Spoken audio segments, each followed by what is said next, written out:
Don't know your face no more, or feel the touch that I adore.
I could always sense how it would happen.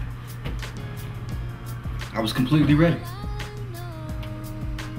Nice shave, shower, nice goatee, new suit, new boxers.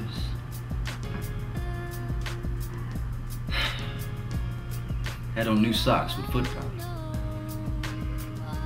And then we would sit at a special window seat overlooking the waterfront. And then this. I don't know what it is, but it's like an emotional collapse. So out of this world that in 1 minute, I'm like a star, right? With all the right words to say. But in the next, I'm overtaken by every thought that doesn't make sense. Like, all of my emotions are extinguished from fear. Even my thoughts. And I'm usually very thoughtful. But my thoughts evaporate, and I sit there, waiting. 15 minutes become half an hour, then an hour, then 2, and all the while, I never admit to myself that the night might be lost. Why?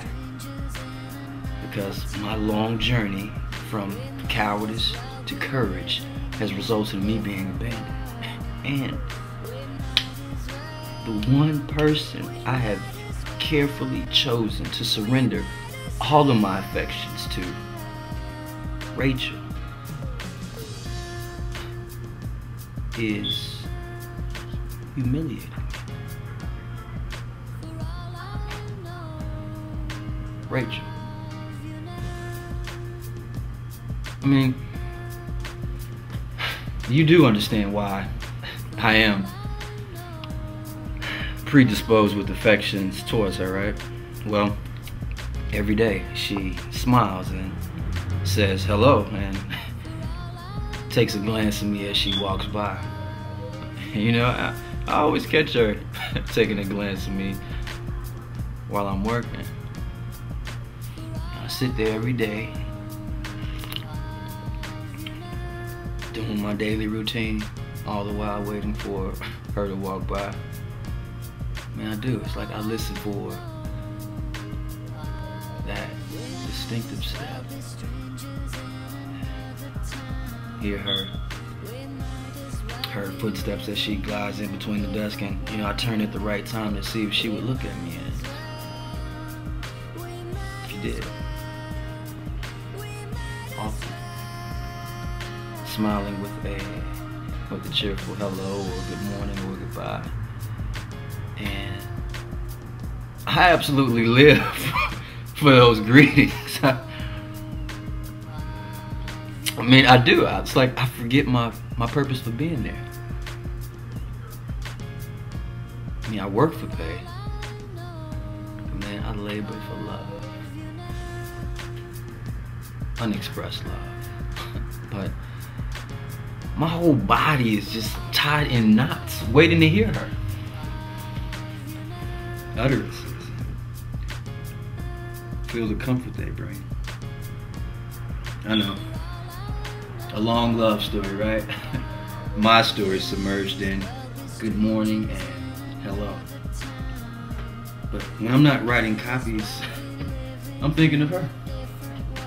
In the break room, taking lunch, or like the other day, walking down the street while it's raining with her wrapped in my thoughts. So, this morning we walk into the office suite together and I get this surge of confidence and I asked her, I said, Rachel, what about dinner sometimes? And she says, sure, why not? Dinner.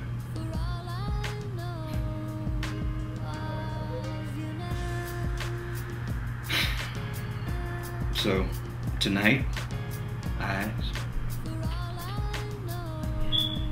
She smiles. She's still a little hesitant, but she says, sure.